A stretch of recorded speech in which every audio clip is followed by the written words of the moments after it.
Sobre aprendizaje invisible. Lo invisible no es lo que no existe, sino es lo que nos cuesta ver.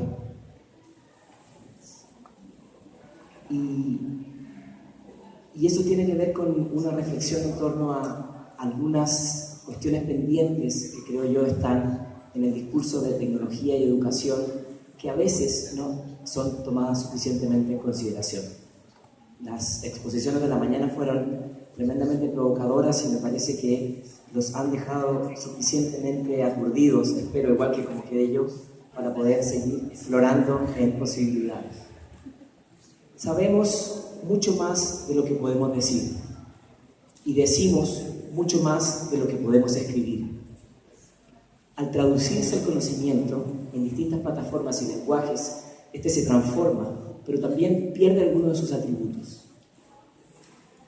Con la incorporación de la tecnología, algo de esta transformación ocurre y es importante reflexionar al respecto.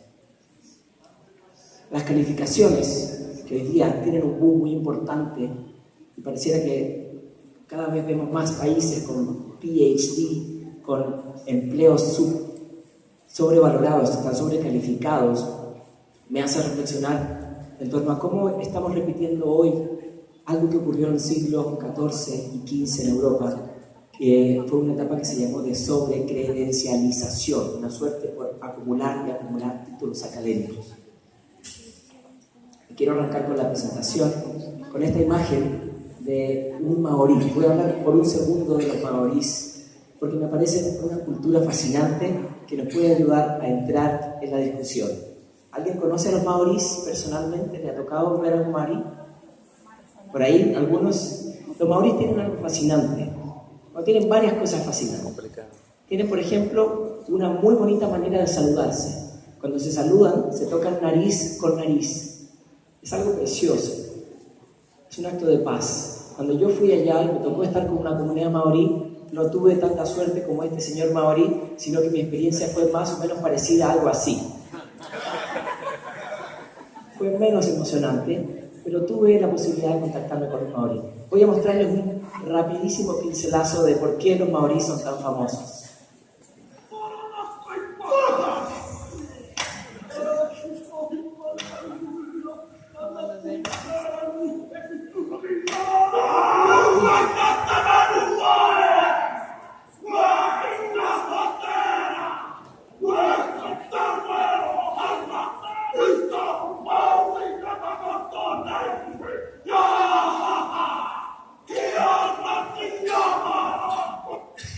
Como ustedes bien saben, los maoríes son muy famosos por ser estupendos jugadores de rugby y además tienen otro elemento que me parece tiene mucha relación con la discusión que estamos teniendo hoy en términos de los cambios de conocimiento, y es por eso en realidad por qué traigo a los maoríes a la discusión.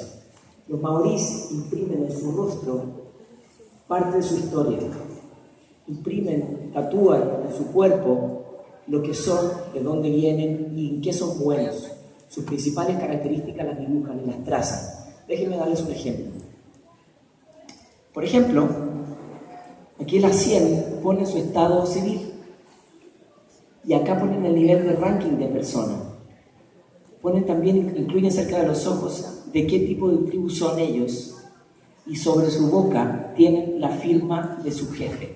¿Se imaginan lo espantoso que sería tener la firma de su jefe debajo de su nariz? Sobre sus mejillas trazan el tipo de trabajo que desarrollan y sobre su mentón ponen el tipo de reputación que tienen. Pero lo más interesante, creo yo, es que han construido una manera de visibilizar lo que son, lo que han sido. Y yo me pregunto, en una época donde el conocimiento se genera cada vez más fuera del aula, ¿qué instrumentos nosotros tenemos para visibilizar y reconocer aquellos saberes que escapan a un currículum, que escapan a un programa de estudios, que no están en el plan de enseñanza y, por supuesto, no se pueden trazar bajo una evaluación estandarizada que hoy día rigen muchas de las decisiones de la política pública de nuestros países? Hay algunos puntos de arranque que me parece que son importantes de clarificar. Me parece bien importante entender que a pesar de las críticas que tenemos sobre lo lento que evolucionan los cambios en la educación, el aprendizaje cambia a una velocidad muchísimo más acelerada. El aprendizaje no necesita de reglamentos, no necesita de policy makers, no necesita de estructuras que permitan o no, que evalúen o no el aprendizaje, puesto que el aprendizaje ocurre en todo momento y en todo lugar. Miren un ejemplo. La Universidad de Stanford estaba explorando esta idea, bastante loca pero seductora, que planteaba por qué no hacer de las calificaciones una manera de reconocer cuánta capacidad tuviste tú de poner tus ideas en acción. Más que si aprobaste o no aprobaste un examen. Hoy día, si llega un chico y pone un concepto y gira en la red y se hace masivo como EduPunk, hoy día en los entornos regulares de formación no tiene ningún reconocimiento. En los entornos de las redes sociales tiene un profundo reconocimiento. Yo me pregunto, ¿cómo hacemos para construir monedas para reconocer estos otros saberes que se están generando en otros espacios? Me voy a poner de pie. Como no puedo hablar mucho, por lo menos me voy a mover. Yo tengo la sospecha que nuestra visión del futuro es profundamente anticuada. Creo que a veces pensamos en un futuro lleno de tecnología, lleno de dispositivos, lleno de cables, con mecanismos de transferencia de conocimiento muy centrados en el docente, con maneras de delimitar la distancia entre disciplinas muy conservadoras y, por qué no decirlo, con maneras de evaluar el conocimiento profundamente tradicionales. ¿Cómo hacemos para pensar en un futuro de la educación que no quede atrapada en los dispositivos y realmente piense lo que es más estructural, que son los cambios más profundos que está sufriendo el conocimiento?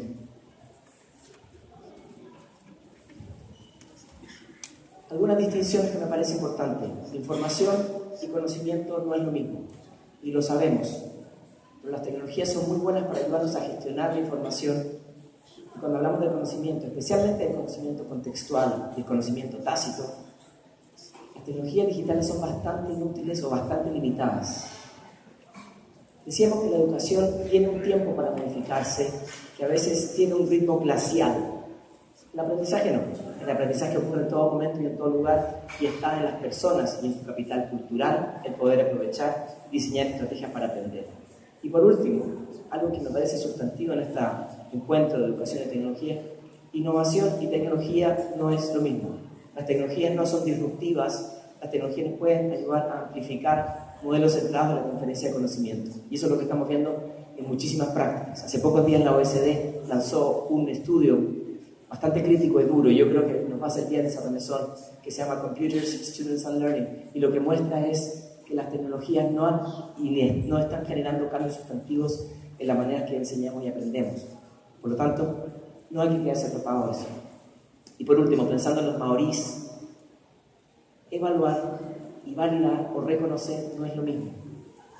Las calificaciones nos ayudan a evaluar distintos saberes, que en la gran, inmensa mayoría de los casos son evaluaciones de carácter sumativo. Y las validaciones muchas veces son trayectorias, son procesos. No es una fotografía, sino que es un conjunto de fotografías de manera mucho más longitudinales. Son más difíciles, toman más tiempo, pero a veces son tan o más importantes que las evaluaciones de carácter sumativo.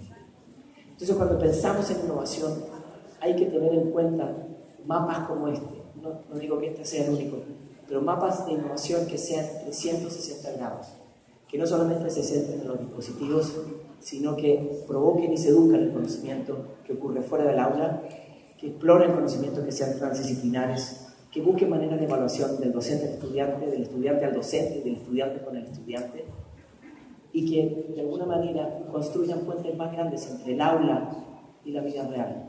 No se trata solamente de traer la vida de la sociedad al aula, sino que llevar el aula a la vida de la sociedad. Y eso implica pensar en maneras de entender la educación y el aprendizaje de una manera mucho más en 360 grados. Esto es más complejo que incorporar tecnología. Levy y Murray hicieron este estudio que ustedes conocen y lo han visto, me imagino, algunas veces. Es un estudio centrado en el mercado norteamericano, pero es bastante transversal en otros países, bastante sistemático. Y lo que indica es que hay decrecimiento en las últimas décadas de aquellas actividades profesionales de carácter más rutinario y un incremento en aquellas actividades de carácter más creativo, no predecible. Entonces la pregunta que nos hacemos es, ¿cómo nosotros preparamos en una educación a prueba de futuro? No con mucha tecnología, pero a prueba de futuro. ¿Cómo hacemos preguntas que no queden obsoletas cuando lo de hoy día, lo trendy, quede out of date? ¿Cómo hacemos preguntas para pensar en futuro una educación que no queden atrapadas en ninguna de estos neologismos, Learning Analytic, Flipped Classroom, Adaptive Learning, 2.0 y todas estas cosas que hoy día son trendy y mañana son obsoletas? ¿Cómo hacemos para pensar en eso que va más allá? La Universidad de Oxford hace poco sacó un estudio que podemos estar de acuerdo o no, pero es una buena provocación, por eso lo traje. Dice que el 47% de las profesiones van a ser reemplazables por sistemas autómatas en las próximas décadas. Nosotros podemos estar a favor o en contra de eso, pero me parece que la provocación que hay detrás de cómo preparamos para una educación que no quede obsoleta sigue siendo profundamente vigente. Aquí los invito a explorar otro neologismo, nomad, un nómade de conocimiento, una persona que no está atrapada a una edad. No es que los jóvenes sean nativos digitales, ya tenemos mucha evidencia para saber que eso no es una realidad, pero tampoco está atrapada en un tipo de profesión, ni tampoco está atrapada en un tipo de especialización, sino que es una persona que explora, una persona que hace preguntas, una persona que investiga, que transita, que está abierta a equivocarse. A mí me gusta esa idea de pensar en sujetos que aprenden y que enseñan que están abiertos a equivocarse. Los empresarios celebran mucho cuando alguien se ha equivocado mucho en una empresa. Ponen los errores como una medalla de reconocimiento. En los sistemas educativos ponemos los errores como una mala calificación y como un síndrome de que a lo mejor no estás preparado. Voy a centrarme en algunos elementos de este mapa de 360 grados muy rápidamente. La creatividad. Con la creatividad pasa algo muy interesante. Todo el mundo la defiende, pero no todo el mundo la implementa.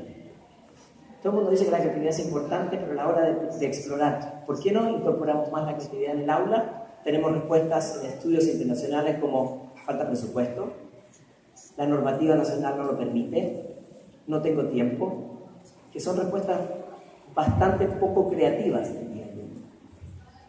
Con la creatividad ocurre algo similar con la innovación. Es una puerta que abre posibilidades, pero muchas veces queda más en la retórica que en la implementación. Los invito a explorar ese curso del MIT, que me parece es una buena aproximación a la idea de creatividad que nos imaginamos. Learning, Creative Learning. Creatividad implica tener tiempo y oportunidad para equivocarse. Si no hay equivocación, no hay posibilidad de creación. Y en la ciencia ocurre lo mismo. ¿Cómo hacemos para equivocarnos de una manera inteligente? Para aprender de los errores de otros y de nuestros propios errores. Un consultor es una persona que te ayuda a empaparte de los problemas que otros cometieron. Y me temo que a veces ponemos poco atención a eso. Vivimos en un mundo donde lo que importa son las best practices y lo que necesitamos a veces es aprender de las worst practices.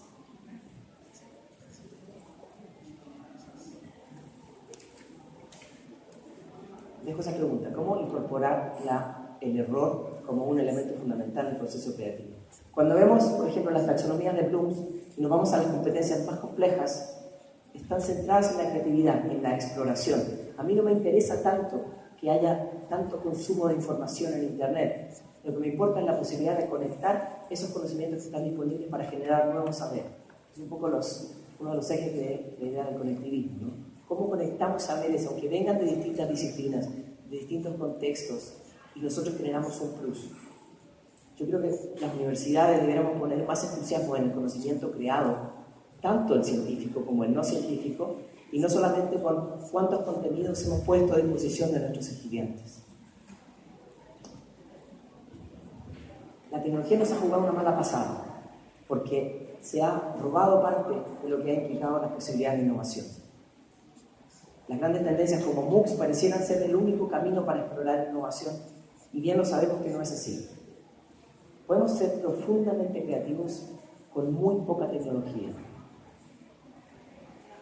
No deja de ser interesante que en Silicon Valley los hijos de los CEOs de las compañías más tecnológicas están poniendo a sus niños en granjas donde no tienen nada de tecnología, porque han explorado la idea del valor de desconectarse y conectarse con personas para poder explorar. Aprender a desconectarse hoy día, en una era digital, también es una habilidad digital fundamental. Pero bueno, estamos hablando de creatividad. Creatividad significa ser capaz de identificar problemas que todavía no han sido identificados. ¿Cómo hacer que las sandías sean cuadradas? Y también significa ser capaz de combinar conceptos de distintos contextos y distintas disciplinas. Leer debajo del agua. Ser capaz de dialogar en distintos lenguajes. Esto es lo que en el MIT llaman, Yoshito lo llama la antidisciplinariedad. Es un concepto que no existe o no se usa mucho. Y es esta capacidad de nadar entre distintas disciplinas. Yo creo que es un elemento fundamental. Ahora, un elemento sustantivo, y lo plantearon todos mis colegas antes de mí, es el componente de la colaboración. Do it with others, aprendizaje basado en comunidades, generar aprendizaje, etc. Vamos a hacer un pequeño zoom a esta idea de la colaboración que creo que es sustantivo y que pone menos énfasis en la tecnología y más en cómo la utilizamos. Por ejemplo, las hackathons. Hackathons son estos carnavales donde mucha gente se reúne en un momento determinado para trabajar en conjunto y explorar una idea. Es una incubadora de creatividad. ¿Cómo hacemos para tener hackatones en medicina, en nanotecnología, en derecho y explorar mejor nuestros saberes? Aquí yo creo que es importante esta idea de David Weinberg que plantea la persona más inteligente en la sala de clases es la sala de clases. Y lo podemos llevar a las empresas, y lo podemos llevar a los países, y lo podemos llevar a las sociedades. Déjenme dar una rápida explicación de qué entiendo yo por colaboración. Voy a usar la taxonomía de Howard Reingold, gracias, de Howard Reingold, que plantea 4 niveles: networking, coordinación, cooperación y colaboración. Pero para eso voy a poner un video para poder complejizar más esta presentación. Perdón.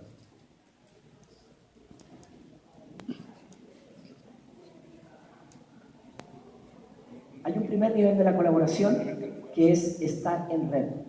Cuando yo encuentro y conozco a una persona y le digo, sigamos en contacto, dame tu nombre en Facebook y te busco. Hay una conexión básica, hay un intercambio donde no hay compromiso. Eso es el networking.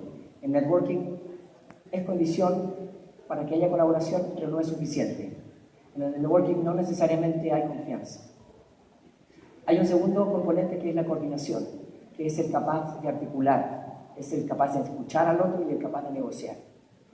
Pero también hay bajos niveles de compromiso, pero implica más que networking. Hay un tercer nivel que es la cooperación. Y en la cooperación entonces estamos compartiendo lo que cada uno puede poner desde su contribución, pero la cooperación está basada en la coordinación y en el networking. Y la colaboración, en cambio, lo que hacemos es compartir todo, los éxitos y los fracasos. Si no, no hay colaboración. La colaboración implica un compromiso mucho más complejo y profundo, como lo que están viendo aquí en pantalla. Les voy a dar un pedacito de esto para que lo puedan entender.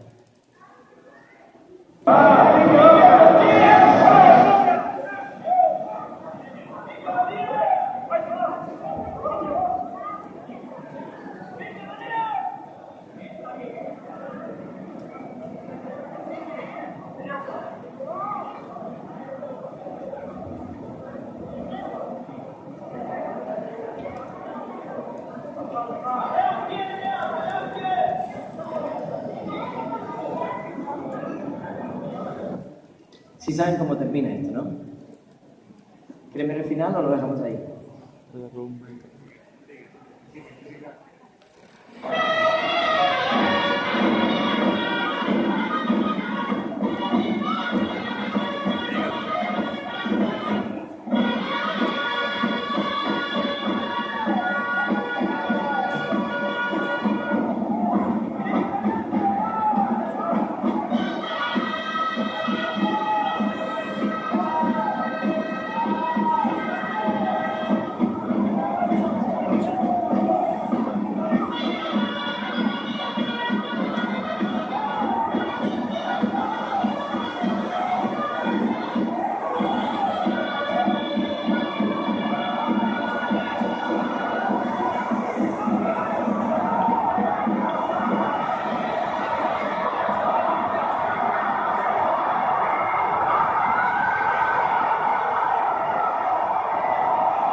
Bueno, yo dije que no hay aprendizaje sin error. La buena noticia es que no quedó nadie herido, pero a partir de esta experiencia ahora usan casco. Brillante aprendizaje.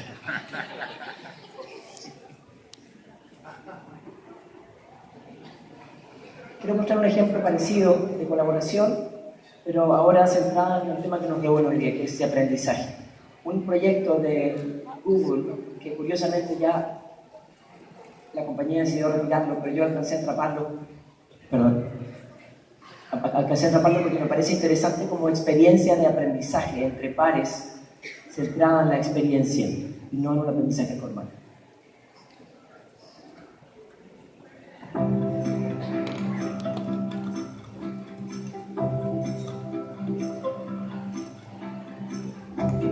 Too much light is going to overexpose the photo. I'm going to tell you what to do. We're going to fix it.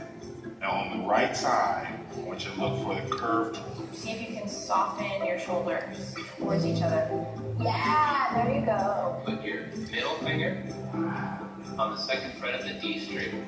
Put your ring finger on the third fret of the A string. You gotta try it. Yeah, that's it. Perfect. I'm going to have you see that color right underneath, just to really give them a little bit of extra definition. See, that looks great. That really brings out those big, beautiful eyes. So, before you fold the egg whites into the cake, the trick is stir just the first third in. That way, you get a more even texture throughout the cake.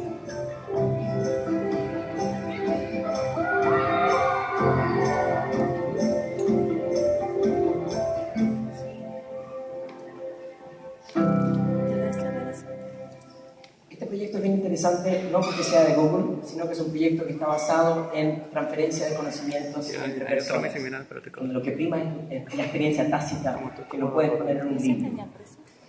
No sé por qué la compañía lo retiró, pero a nosotros que nos interesa lo de aprendizaje más que lo de Google, me parece un estupendo ejemplo. En Brasil decidieron hacer algo parecido. En Brasil lo que hicieron fue identificar a los mejores docentes, grabaron una pequeña clase de ellos, y luego ofrecían la posibilidad que el estudiante podía tener una experiencia uno a uno de videoconferencia con el profesor. Un proyecto maravilloso que me gustaría verlo en más lugares. Se llama Descomplica. Imagínense, ves a un profesor fantástico que está dando una materia que te van a evaluar, luego anotas tus preguntas y luego lo contratas por 5, 10, 15, 20 minutos, haces tus preguntas y haces este aprendizaje mucho más íntimo entre dos personas. Me parece que son aproximaciones a tomar en cuenta, que no son tecnológicamente tan complejas, pero sí nos dan luces. Aquí tenemos un ejemplo de cómo la ciencia ha ido cada vez más produciendo conocimiento entre pares. Hay investigaciones que han analizado los 50 millones de papers que demuestran que, 20 millones de papers que demuestran que hay un incremento exponencial en más papers científicos producidos por más gente a lo largo de los últimos tiempos. Así que esto no es un tema de solamente porque lo social es trendy en Internet, sino porque somos más fuertes cuando podemos construir conocimiento entre muchos. Ahora, como decía John Seeley Brown, mucho del aprendizaje es aumentado, sale de los cánones que los podemos trazar en el aula, en un programa curricular. Mucho de ese aprendizaje ocurre en otros espacios. Y lo que yo me pregunto es, ¿cómo hacemos para aprovechar, reconocer, validar, promover ese conocimiento? Y no estoy hablando de calificaciones, sino que estoy hablando quizás de métricas como las que mencionaba en la mañana Tony Bates. Por ejemplo, las medallas, las insignias digitales, que es algo que yo no he visto con tanta presencia todavía en el mundo de habla hispana, pero que habla de construcción de reconocimiento entre pares, otras rúbricas para reconocer aprendizajes, otras maneras de validar, probar, visibilizar aquellos saberes que podemos estar construyendo, que puedan ser 100% curriculares o incluso cosas como las que veíamos hace un minuto, saber tocar guitarra. Esto lo ha hecho muy bien, por ejemplo, LinkedIn, que ha construido una arquitectura para endosar habilidades a otras personas.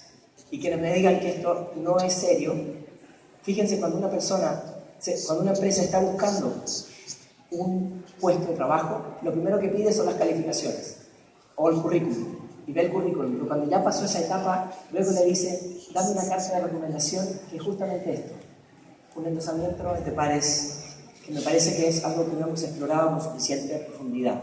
Es esta idea de cómo En los espacios donde creamos conocimiento podemos construir otras métricas para visibilizarlos en los lugares donde nos relacionamos.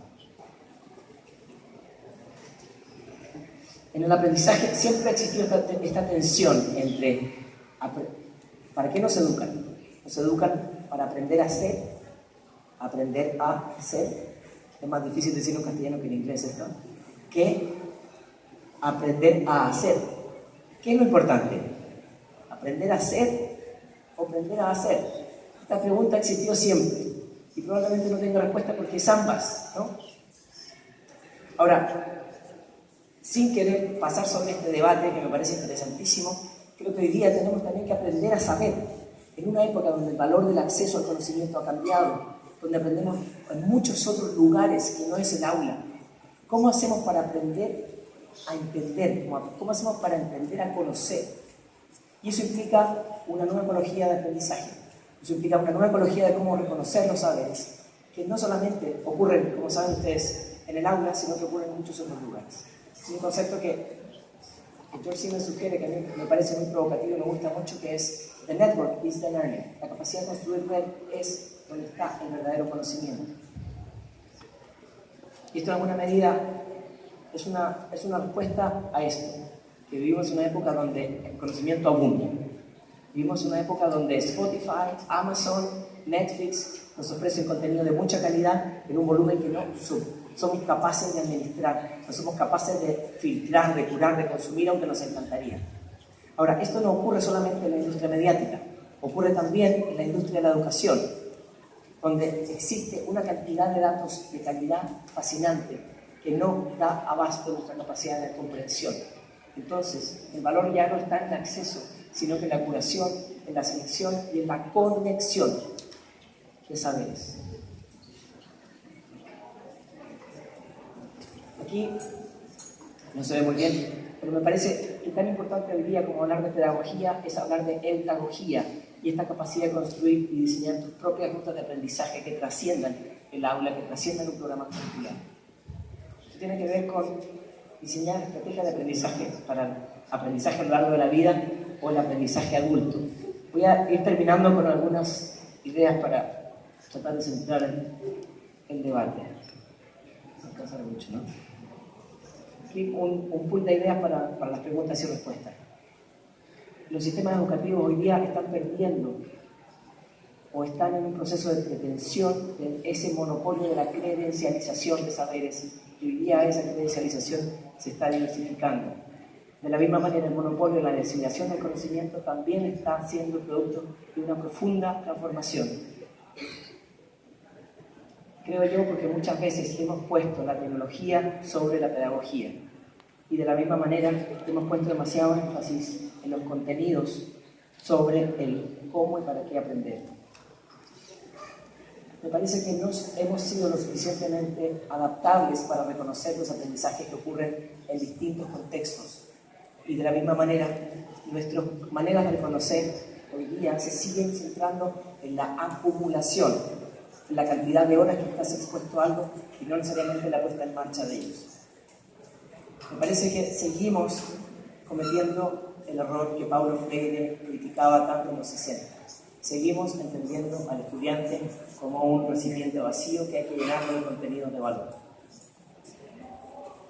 Mi principal preocupación es que estos errores los seguimos cometiendo de manera sistémica una y otra vez. Ahora, para no ser tan crítico, me parece que hay fascinantes oportunidades también. El conocimiento abierto se convierte en uno de los principales combustibles de la sociedad del siglo XXI. Hoy día el desafío está en transitar, más que acceder a información, que poder entenderla. Y eso implica que la universidad no es solamente un agregador de datos, estamos aquí en un precioso lugar que agrega datos y más en un lugar que cura los datos. Esto implica profundos desafíos también en términos de repensar las pedagogías, ver cómo podemos acreditar y reconocer aquellos aprendizajes que ocurren en otros lugares, no marearnos tanto con estos prefijos del e-learning, del b-learning, del m-learning, sino que quitarle el digital, al alfabetismo digital le podemos quitar el digital, ese es alfabetismo al final del día. Me parece que hay una profunda oportunidad y una deuda pendiente en términos de más aprendizaje transdisciplinar más posibilidades de colaboración, creatividad y por sobre todo de traducción de conocimiento. Si alguien dice que esto es imposible, no se preocupen, alguien ya se tomó el trabajo de explicar por qué no se puede. Voy a terminar con un video, que habla de resistencia al cambio y con eso ya se escucha.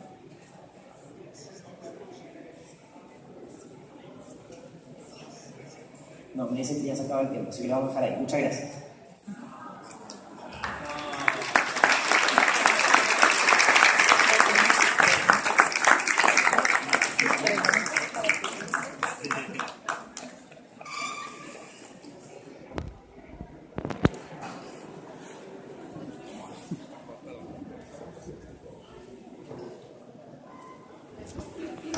Pasamos a la sesión de preguntas y respuestas en esta charla. Si alguien tiene una pregunta, a favor de levantar la mano, y también nos pueden hacerla a través de nuestra red social de Twitter, ahí es @Sinovac.